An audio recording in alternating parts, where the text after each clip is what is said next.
Welcome back, everybody. I just want to wish everyone a happy new year. Hopefully everybody got drunk, partied a lot, had a lot of fun, and of course arrived home safely. So we're going to kind of start off with a little bit of a year in review. So as I said, for 2023, one of the biggest goals was to kind of add different content to the channel, which on top of the wrestling videos and the collection videos, kind of give like different sort of discussion videos, talk on some important topics here and there.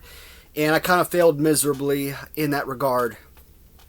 But as far as growth is concerned, north of 200 videos in 2023, and I would estimate somewhere hovering around 200 new subscribers. And 200 subscribers for a small channel like mine is absolutely enormous. And when I first started this channel, I kind of wanted 150 or so, let's say about 100 year one, up to 250 in year two, and about 500 in year three. With the growth of the channel in the last year, I want to make that number even higher. My goal for the end of 2024 is to end December 31st, 2024 at a minimum of 750 subscribers. So I do hope that, I am one solid video away from kind of having like an explosion of new viewers, new subscribers. So we'll see how that plays out. I do want to start 2024 off the right way. And that means immediately incorporating the new content that I've been planning. So I am going to kind of incorporate the real chat videos on a weekly basis. And in fact, right now, the plan is every Monday to have a new real chat video. And it might be multiple real chat videos during the week. So I've kind of done away with the Q&A sessions. I get a few questions here or there, but not a whole lot. It's basically something I can either, answer, pretty quickly in a video like this, or it's something I answer in the comments. So there's really no big blown out Q&A session to kind of discuss. But some of the questions that people, want to hear about, they want to hear about, my childhood, life growing up. One of the big questions that I hear about is, dude, how did you graduate high school at 19? So a lot of people are kind of confused about that. People want to hear about my military service. That's a huge one. Other questions are kind of centered around like, a top my favorite list type of deal. Favorite movies, favorite TV shows, songs, etc. But this video for Real Chat is going to actually center around military service. What is life like in the Army? And I'm only going to be strictly talking Army because that's what I served in, my branch of service. And of course, it's going to be my personal reflections, my history, things that I've witnessed. And so I can't exactly speak for every soldier when I talk about certain topics. But either way, for those who are like 16, 17, 18 years old just watching this video and you're trying to learn about, military service and, is it right for you? Is the pay good? Are the benefits good? How does it take care of family? What are the, school benefits like, etc.? I think that this should kind of fill in a lot of information. So right now, because I feel like I have a ton to talk about, the goal is to make a 30-minute video. Sometimes I might go on, it might be a 45-minute to an hour video, but every Monday I want to release a new real chat video surrounding military service. And hopefully that's going to bring in a lot of people who are going to find some kind of use or, even humor out of it. So, I was active duty Army for 6 years. Now, why did I join the Army? Well, we're going to have to backtrack about 4 years. And when I started school at Lane Tech is, it's a public school, but it's also one of your brightest schools out there, intellectually. But the school just had everything. It covered about 2 city blocks, so the school was enormous. Student body was over 4,000 students, with faculty, teachers, janitors, office management. easily 5,000 plus people in the building on a daily basis. And on top of being one of the highest intellectual schools, I mean, they pretty much had every sport you could ever imagine. And you're talking about city champions, regional champions, state champions in pretty much every sport. So to say that Lane Tech was one of the most important schools in the city of Chicago would be an understatement. I think when I was in high school, Gary Payton High School just came up. Northside Prep was like a big school, obviously. Whitney Young is like for like super geniuses. But yeah, I mean, it was a school you had to test into, and so going into freshman year of high school, you had two options for physical education. You could either sign up for PE, which was gym, or you could sign up for JROTC. Now, unlike in elementary school where you're having gym once a week, PE was a regular class on a daily basis. And I kind of thought about it. I'm like, you know what? I don't want to be coming to school dressed up, having to go into the locker room, change into a gym outfit, change back into my clothes all sweaty, or have to be showering with a bunch of guys or whatever. So I'm like, I want something simple. And of course, ROTC was brand spanking new. I knew absolutely nothing about the ROTC program, but it definitely grew on me immediately. I remember my first day of freshman year, and we had just gone down. We just started our period down the drill hall, and once the cadre enter the building, upperclassmen or technically anyone, but upperclassmen, called the class to attention, and I remember just having this big old smirk on my face. Like, to me, again, not knowing anything about what the heck is going on, I'm just thinking that this guy just yelled at everybody, and now all of a sudden everybody's quiet. But, the cadre, they come in and they do the morning roll call. So, for 4 years, I was in the ROTC program. And, PE or ROTC, you really only needed 2 years of that to graduate. But, later on, if you want to use up one of your elective classes, you could elect to take both. There's actually a guy, an upperclassman, I think he was a senior when I was a junior, who actually had used up 2 electives for both gym and ROTC. And I'm like, that's insane. Plus, he was like a football star too. So, when it's like Wednesday inspection day, and you got to take off your Class A uniform and kind of go into your PE uniform and just go back, man, that's too much. And kind of a waste of an elective or waste of a class, I think. But, if he was like me, and I really had no intention on going to college after high school, so if it was an easy A for him, all the power to him. So, senior year. Obviously, I was getting ready to graduate soon. I'm in my senior year of high school, and I don't know if it was after my birthday or before. I'm thinking it was way before my birthday, so my father and I, we went to talk to one of the Army recruiters. Sergeant First Class Love. He was a National Guard Reserve NCO and recruiter. Shout out to Sergeant Love. That man, he would come down to the drill hall on a consistent basis and talk to the different classes. So, we knew of him very well. And so when I went down to the National Guard Recruiting Center and I talked to him, I don't know what it is. So it's kind of funny. All right, so when you think about why people join up for the Army, one of the go-to answers, and this is so frustrating, I want to strangle someone every time they say it, is something like, man, I want to serve my country, or I want to defend our interests, defend our freedoms and our rights. I'm like, man, get the heck out of here with that crap. It's like hearing a Miss Universe contest and the go-to answer is, I want world peace. I mean, do I use that as an example? I think it would be unfair for anyone not to say that wasn't important to them. So absolutely, it would be a reason. September 11th happened, my sophomore year of high school. So I kind of felt like, you know what, if ROTC was something that was going to take me very far and I was going to stick with it, there was a possibility I could enlist in the future, and that there was a good chance I was going to war.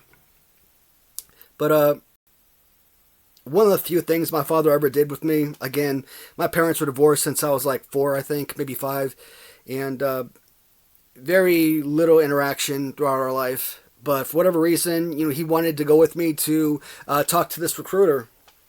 And the recruiter asked me, you know, why I want to enlist.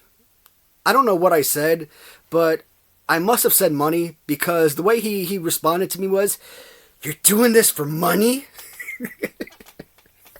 I gotta laugh my ass off at that nowadays. I'm like, yeah, motherfucker, I'm doing this for money. I'm 18 years old. I just got engaged. Do you think that I'm going to be able to support a family making $7.50 working at a Sara Lee outlet, post high school? I mean, again, I wasn't planning on going to college. Having already done an extra year of elementary school, you know, that's 14 years straight of school. And I was like, no, I want to take a break from school.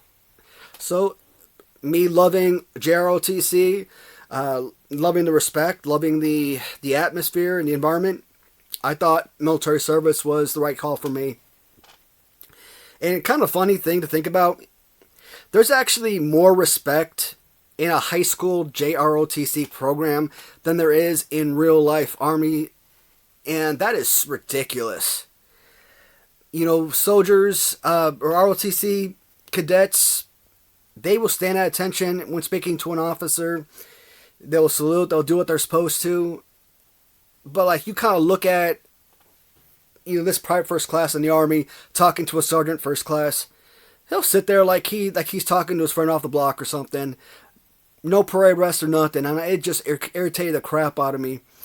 And this is one of my frustrations about military life, and this is definitely something that'll probably be talked about, you know, periodically as I make these videos. I always did the right thing. Stand at attention for an officer, stand at parade rest for the NCOs, and every time I kind of see how everyone else kind of talked to them, I'm like, it just blew my mind. And usually I was the guy that they came down on. I think it also has something to do with if you're doing the right thing constantly, or if you're working hard, you stand out. And maybe people just expect more out of you that way than the guys who are constantly screwing up. But yeah. So I was talking to this recruiter, Sergeant Love, and you know, one of my reasons for wanting to join the Army, in this case, I was talking to a National Guard. I don't think I really had any interest in National Guard. I think with my buddy Nicholas, I think he actually did National Guard the summer between junior and senior year of high school.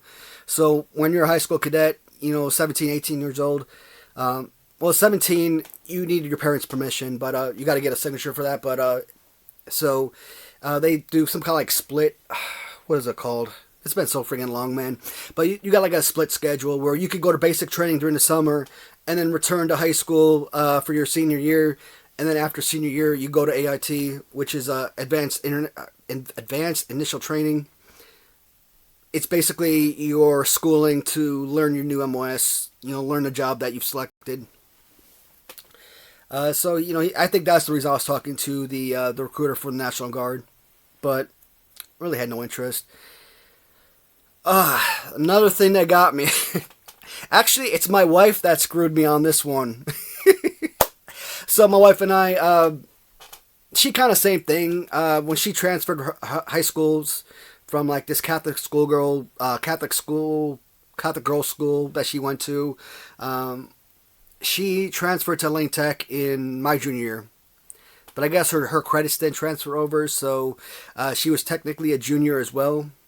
And she should have been in her senior year, but then technically I should have been in my senior year. And, you know, again, I'll describe that reason why I was behind later in a later video. But so we were in ROTC together. That's how we met, junior year of high school, and We spent the year together, I think early my senior year, because she went to summer school and graduated. So she was in college, and it's freaking insane, man. There's this scene in the new Texas Chainsaw Massacre, the 2003 remake, where the boyfriend is basically hung upside down while he's being massacred, and he had this engagement ring in his pocket that falls out on the table. And my wife and I, we were at the theater. We watched this movie, and I'm like, damn, this engagement ring is burning a hole in my pocket for a while now. I don't want some crap like that to happen. Not necessarily getting butchered by some serial killer, but like, what if like I get into a car wreck or something? You know, I want her to know how I feel. So I proposed to her later on that evening after that movie. So that was kind of funny stories to talk about.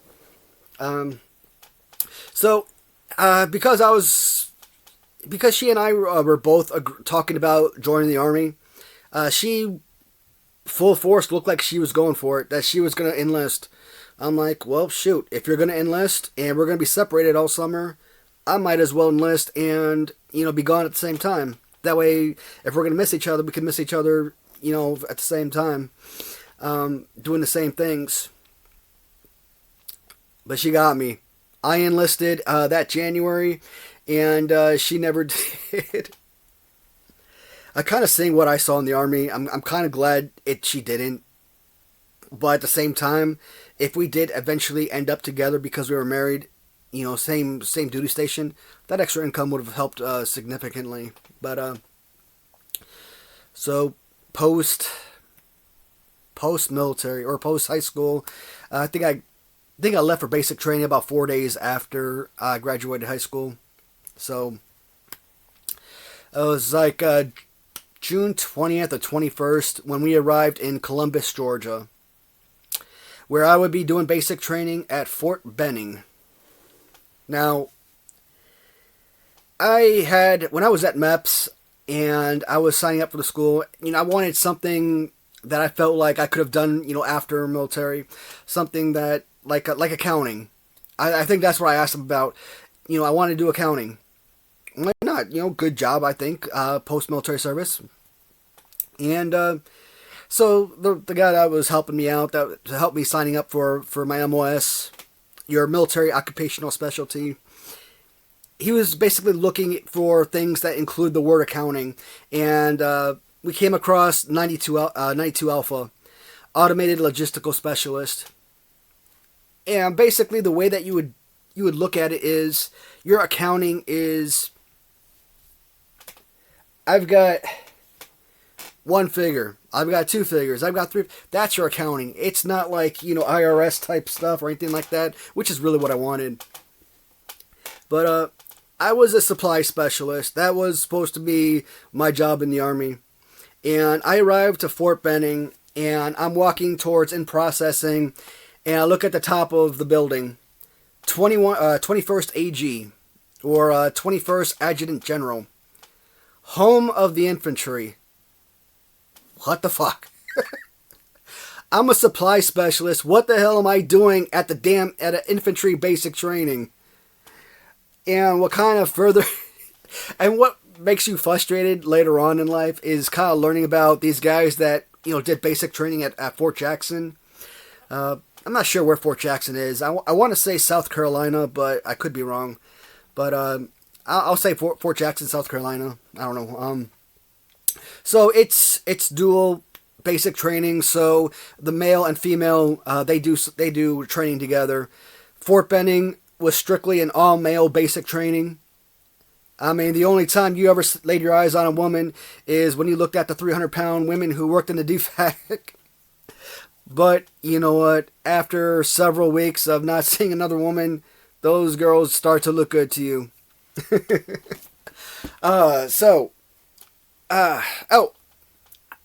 Back to Fort Jackson real quick. And I learned this when I was in AIT and, when I was with my new unit. Fort Jackson had these stress cards. I'm like, what the hell is a stress card? So basically, the drill sergeant is all up in your face, and you're about to freaking cry your eyes out or something. They're screaming at you or whatnot. You whip out that stress card, and they gotta back off, And I'm like, what kind of pussy ass shit is that? But no, I went to Fort Benning, where we had a bunch of infantry drill sergeants, and probably a lot of them were probably former Rangers or Special Force or something. So to say that I got my ass kicked while at Fort Benning would be an understatement. I was legitimately brutalized, like recklessly on a consistent basis, and it's like, you know, I'm a younger guy. You know, I'm 19. I'm like 145 pounds, so smaller guy, and you know, you got these guys who are like, you know, 5'10", 5'11", in their 20s, maybe some in their 30s, because there were a couple guys that we had, or a few different guys that we had that were prior service that joined up again. So, you know, I was always like a go-to target. So that was always a lot of fun. And not in this video, but in a follow-up video, I will. And like I said, guys, when I post this video, or when I finish this video, I'm going to stay down here. I'm probably going to stay down here for about 3 hours making videos. And every Monday, I'll post a new video. Now, if I start seeing that these videos are tearing up like 1,000 views in like 3 or 4 days, I will start posting these more often, but so that, you know, I can continue on with the storytelling. But I think every Monday is going to be the real chat army life videos. Where are we at right now? You know what? I think right now is a good time to end this video. I will continue on with the, you know, with the discussion, or with the kind of like review of my basic training days. I'm trying my best to do these in order. So like, I don't want to skip from basic training and then start talking about combat, you know, 5 years later or whatever, stuff like that. So I'm going to try my best to kind of go in order as much as I can. And I'm sure I'll bounce around here and there. I just don't want these videos to be excessively long. But yeah. Hopefully you guys got some humor out of this video. And until the next video, or the next chapter of this storyline, I just want to end here, guys. Thank you for watching, and I'll talk to you next video. Goodbye, everybody.